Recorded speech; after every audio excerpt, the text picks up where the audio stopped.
Hello YouTube, it is Damien and it is a Football Manager save. Yeah, a little bit of a throwback and we'll talk about as to why in just a second.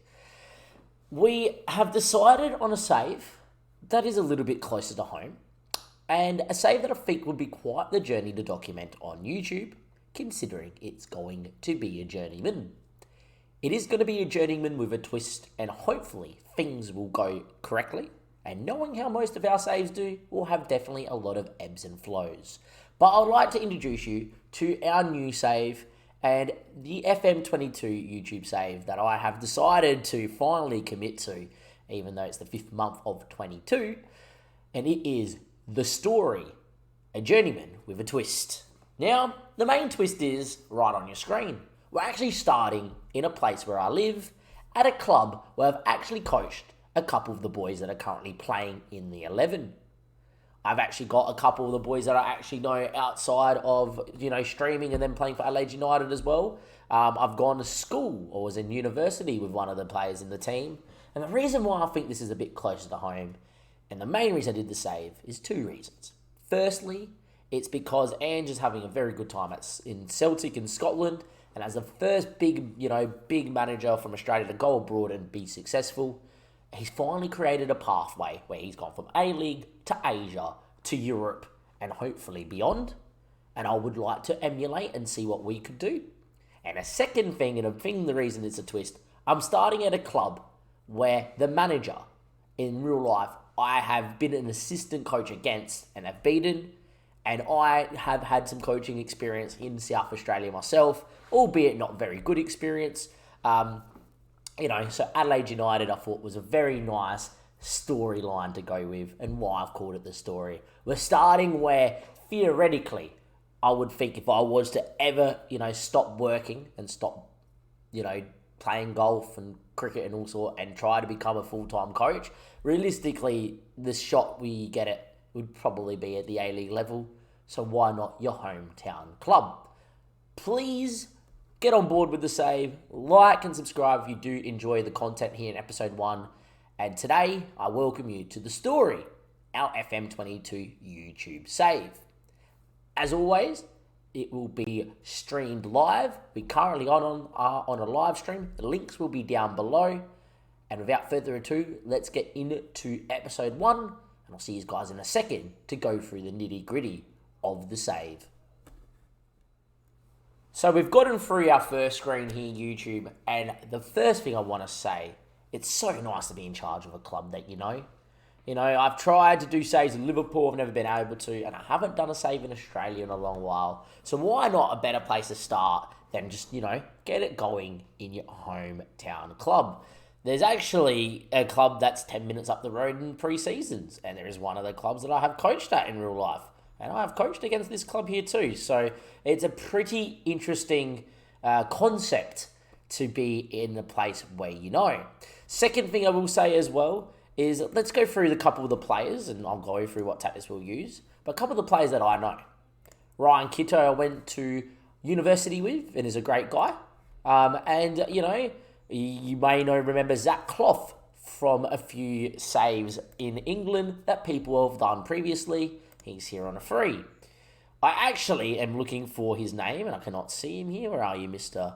Look, without going into too much depth about how I know Nestri, a good friend of mine teaches this guy in real life. He's a young kid with plenty of potential.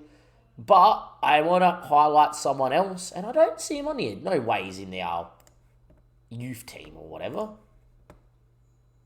Does anyone see Bernardo? Why would he be in the booth youth team? He won't be in there. Overview. Bernardo? Alright, our first ebb and flow. Oh, there he is. Okay, there we are. A guy that definitely should be in the senior squad. And a guy that's playing senior football for Adelaide United this season. And has been starting. And a guy that I have coached at a youth level. Know his dad quite well, worked at his academy, and Bernardo is one of the players that I'm looking forward to use. Johnny Yule, by the way, as well, was definitely worth a mention and getting in there. And lastly, Ethan Cox should have more potential. I have worked with him once or twice when he was really young, 9. but as a goalkeeper coach, but has done a lot of work with one of the coaches I look up to here in South Australia as a goalkeeper coach. This guy's going to be quite special in the future as well. In terms of what I've done for the save, for this Journeyman, I know a lot of people get a lot of interest in this as well, is we have gone and added in, obviously, a lot of leagues. I've got the Argentinian League, just in case we want to go South American, including for Brazil. I've got, obviously, Australia, and I've got a ton of European nations. I've tried to pick European leagues that do have big players in them or / big clubs like Malmo, for instance, or Slavia Prague, stuff like that, do decent in the Champions League, obviously with the Ukraine and Shakhtar, which may be a way to get into Europe and get to a better job, one of those jobs, get a better reputation for maybe going a deeper run in the Champions League.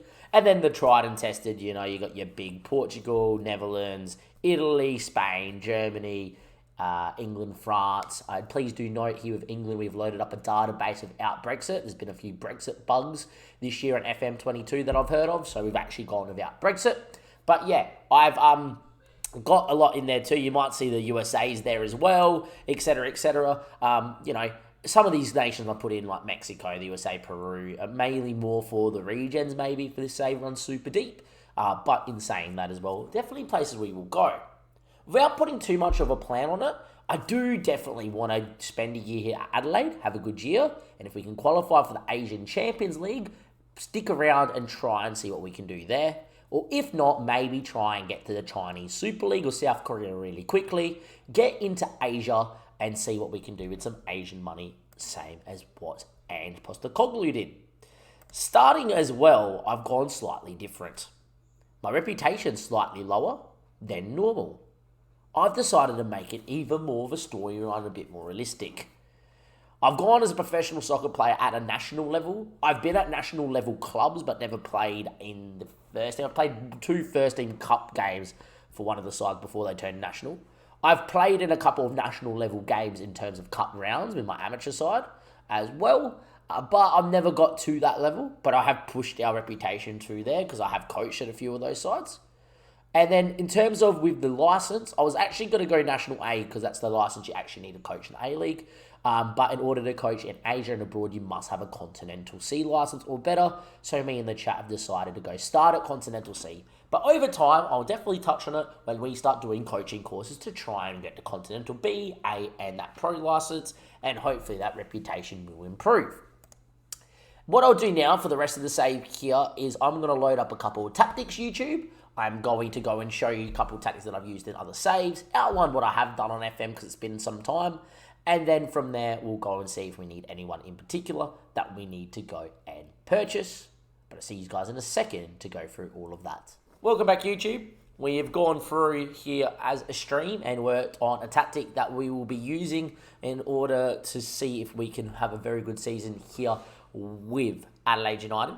First things first, have a look at the league table and the prediction. Predicted to finish 8th. In real life this season, Adelaide United have gone above expected expectations, and we're currently in 4th with quite a young squad. If you look through like the average age of most of the squads, they're pretty, around the mid to later 20s, and then ours is like mid to low 20s.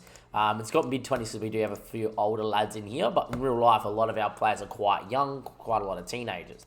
That's pretty much noted in the club vision, even though we're kind of like the FFA Cup sort of side in Australia. We're a team that wins it quite a fair bit.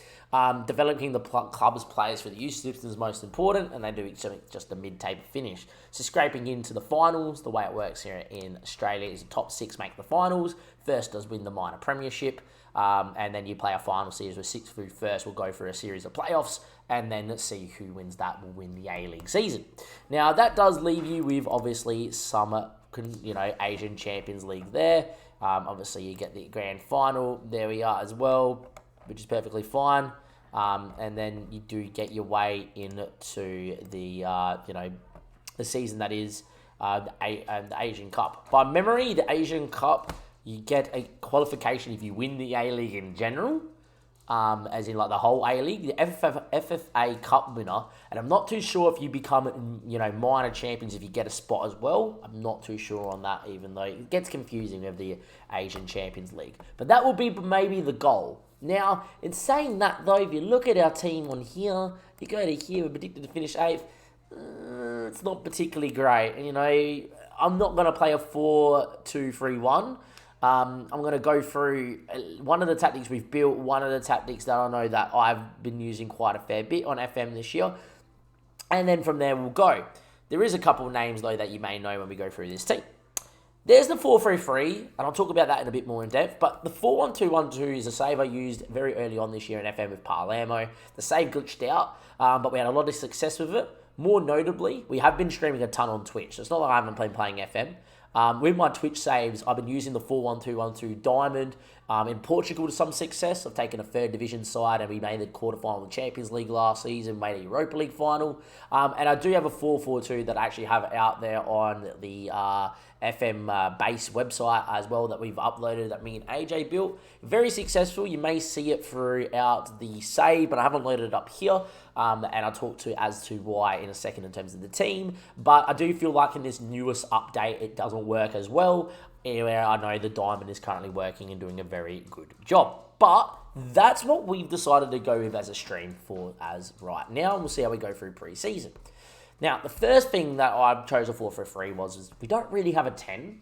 And we have really good defensively minded players. So I thought a 4-3 suits us. Secondly, I haven't really used a false 9, and as much as I don't really have much quality going forward, and we'll talk about that in a second, Zach Clough is the sort of guy that, he's been there, he's been around in the English levels, good little player back in the day on FM. Give this guy the creative ability to just do what he wants in a false 9, and hopefully create you a few chances, and then use the pace of Mo Toure. And Ryan Kiddo's is fairly okay, but very determined. And get these guys coming in as the inverted wingers, getting beyond, and hopefully then getting our fullbacks overlapping. As you can see with the system, we are looking for the overlap, playing out much shorter passing at a much higher tempo. I find it works quite best here. Fairly narrow, tell keeper players a bit closer together, work the ball into the box. Turned off not be more expressive. I feel like with some sides it's good, but because we lack natural creativity in all of our players, because they're not obviously elite level players, they're A-League players, I've decided to leave it off. In terms of the tactic, counter-pressing within the ball and counter shape, I was tempted to actually go with a full regroup, really, not too deep, but really compact, deep sort of system to try and focus on our really good defence that we'll talk about with the star ratings in a second.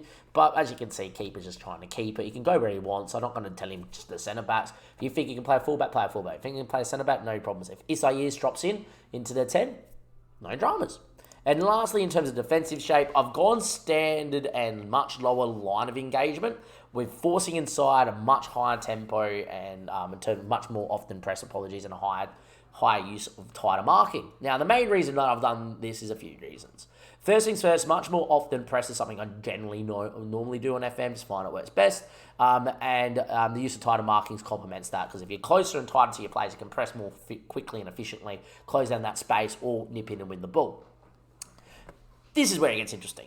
I've actually got it with the 4-1-2-1-2 diamond on standard, and what it means is we don't get caught going too high up the pitch, and there's not as much space to get done in behind. It still happens though, even on standard, you get done in behind of those balls over the top. The main reason that I reckon we don't go standard is the use of a 4-3-3. At least in the diamond, you've got two strikers that can kind of interchange and press a 6, or press the two centre-backs, or, force them, backwards, and then they can't play out. When you've only got one number 9 or two wingers, realistically, if that ball goes back to the keeper, as long as there's a keeper that doesn't just hoof it, he should be able to play one of the two centre-backs and they play out. So what I want to do is kind of be very compact, and as well as being very tight. And so hence why we're forcing them outside and being very compact and tight, because I want them to try and play through. And if they come and try to play inside through the Adelaide United Lions this season, I want them to go and play through a brick wall. In this sort of zone, we're going to press much more. We're going to use tighter marking. I don't want to see any 6, 8s, 10s with time on the ball. I don't want to see any players that come inside with time on the ball. I want to kind of go in this system be, all right, let them have it at the back, and as soon as they come through, we've got a class DM and we got 2 class fullbacks, 2 class centre-backs, and, midfielders that have decent enough work rate and can be in a right position that we can nub in, win the ball, and once we win the ball from here, all right, bang, where are you, Zach Clough? Zach Clough's feet, and we build and we play. That's kind of my thought process. Be interesting to see if that works. And that's why we've got counter press on and counter, and why we've obviously done this. Now, in terms of the team itself, there are some glaring holes, if I think this is my best 11, which I do, and there are definitely players that we need to talk about. First one's Javi Lopez, who people may know. The Espanyol legend did come here last season to the A-League for Adelaide. One of the best right-backs, if not the best right-back in the league, so great player. Goodwin, obviously, in real life this year is probably going to win A-League Player of the Year. Normally plays the winger for Adelaide United. I've actually put him in the full-back role. Now, main reason why wing-back on attack, they're just broken on FM, usually most wing-backs. It allows them to just bomb on, get crosses into the box. This guy will be our natural free kick taker and corner taker because he's got a really good dead ball in real life. Should be much higher than 12. For those that watch the A-League, this guy can pop him in from 30 yards into the top bin. Probably arguably, along with, Cassio, his long-term predecessor from back in the day at left-back, who's Bernardo's father, probably two of the best A-League free kick takers to ever see play the game, and they're playing at Adelaide United, so that's pretty fantastic. Saying that, though, we did have Del Piero in the A-League. He could take a free kick too. But yeah, if you have a look at that, we've also got, Craig Goodwin's a star player for the level, just playing at left-back, and Isaias is probably arguably one of the best and most decorated centre defensive midfielders that you have in the league. He's won a premiership at Adelaide, he's gone and done stuff in Qatar, he's played for Espanyol as well, so he's had a pretty good career at this level and is unbelievable. So deep line playmaker support. If he gets the ball, we're creating. That's good as well. And, you've got people like that there too. You've got like Jacobson and One Day that are two very good players for the level. And anyone that's about 4-star, 3.5-star is a good to leading A-League player. Anyone that's 3 stars, a decent A-League player. Anyone that's less than 3 stars is apparently just a useful backup. And probably shows that the squad does like depth when a few of those guys are getting into the squad, as you can see down here. But, two great players. We lack a keeper. We probably lack a centre mid. And we probably do lack a fullback and maybe, going forward as well. Important to note, though, Toure gets in. He's got 5-star potential. Bernardo will get minutes off the bench. 5-star potential. And Nestri will get off the bench. 5-star potential. Guys that can change games with natural flair and ability to run. And that's always nice to have there as well. On top of that, though, YouTube, I think that's where we're going to end episode number 1. Episode number 1 ends with you making, with me making this sort of claim that the money's not great here in the A-League. We do have 1.5 million balance, which is definitely not true in real life. But as you can see here, we're overspending quite significantly. And there's not much I don't think we can do about that as well. But look, if I could find a midfielder, I think we're in a really good spot. For those that don't know how the A-League works, I can't go buy midfielders from other A-League clubs. It's only free transfers that you can use in the A-League. It's pretty annoying. But look, in terms of a team, if the tactic works and this does hit the ground off running, we'll be in a good position to maybe go about it and see what we can do. My question to you is this. Would you be using a 4-3-3? Would you be using maybe a different system, a 2-up-top system here in this sort of lower level here in terms of the FM worlds of clubs that you could be at? Who knows? Do you think this will work? We'll go find out. But anyway, let's see what we can do. Welcome to the story. Episode 1 is done and dusted. Links down below, as always, to the Twitch if you want to watch it live as AJ comes in. Welcome, AJ, to the end of the YouTube episode. But till next time. Like, subscribe. I'll see you for episode 2 of the story, where we'll be here for round 1 of the A-League.